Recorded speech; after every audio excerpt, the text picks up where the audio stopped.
எப்படி நல்லா இருக்கீங்களா? சுகமா இருக்கிறீங்களா? சமாதானமா இருக்கீங்களா? சமாதானம் தாங்க மிஸ்ஸிங்கா இருக்குது அப்படின்னு நினைக்கிறீங்களா? ஆண்டவர் தம்முடைய ஜனத்திற்கு சமாதானம் அருளி அவர்களை ஆசீர்வதிக்கிறார்.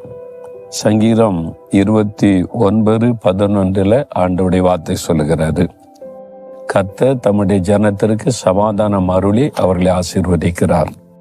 ஆண்டவருடைய கரத்துல நிறைய ஆசீர்வாதம் இருக்குது. சுகம் இருக்கிறது, செல்வம் இருக்கிறது, மேன்மை இருக்கிறது, புகழ்ச்சி இருக்கிறது, பலவிதமான ஆசீர்வாதம்.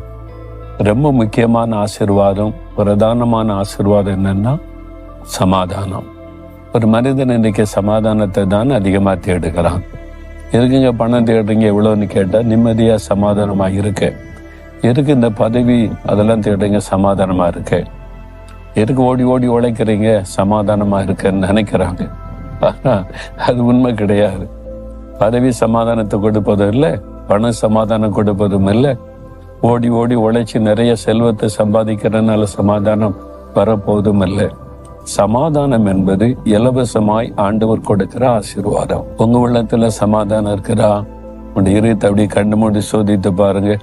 உள்ளத்தின் ஆழத்துல ஒரு ஆத்ம அமைதி, சமாதானம் இருக்கிறா?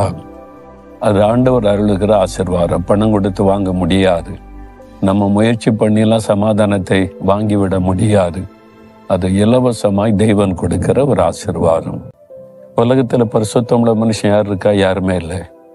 ஆகவேதான் கடவுள் மனிதன் அவதாரம் எடுத்து வந்து பரிசுத்த வாழ்க்கை வாழ்ந்து தன்னுடைய பரிசுத்தமுள்ள இரத்தத்தை சிலுவையில சிந்தி மனிதனுக்கு பாவம் மன்னிப்பை உண்டாக்கினார், பாவத்திற்கு பரிகாரத்தை உண்டாக்கினார்.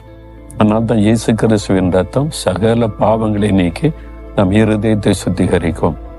இயேசு சிலுவையில் சிந்தின ரத்தத்தின் மூலமாய் சமாதானத்தை உண்டாக்கினார் என்று வாசிக்கிறோம். அதனால்தான் இயேசுக்கு ஒரு பெயர் சமாதான பிரபு. இயேசு சொல்லுகிறார், என்னுடைய சமாதானத்தை உங்களுக்கு தருகிறேன். இதுவரைக்கும் உங்களுடைய உள்ளத்துல சமாதானம் இல்லையா? வெளியில மகிழ்ச்சியா இருக்கிற மாதிரி காணப்படுறீங்க. தனியா இரவு படுக்கைக்கு போகும்போது நிம்மதியா தூங்க முடியுதா? ஒரு சமாதான ஆத்ம அமைதி இருக்கிறா? யோசித்து பாருங்க. அப்படி இந்த சமாதானத்தை பெற்றுக்கொண்டு இருக்கிறவங்களுக்காக தேவனை துதிக்கிறேன். இதுவரை பெற்றுக்கொள்ளாதவங்க இருந்தா இருதயத்துல கை வைத்து, இயேசுவே சமாதான பிரபுவே என் உள்ளத்தில் வாரும், உம்முடைய இரத்தத்தினால் என் இருதயத்தை பாவமற கழுவும், மெய்யான அந்த சமாதானத்தை எனக்கு தந்து என்னை ஆசீர்வதியும். உம்மை இன்றைக்கு என் சமாதான பிரபுவாக என் உள்ளத்தில் ஏற்றுக்கொள்கிறேன். இயேசுவின் நாமத்தில் ஆமேன், ஆமேன்.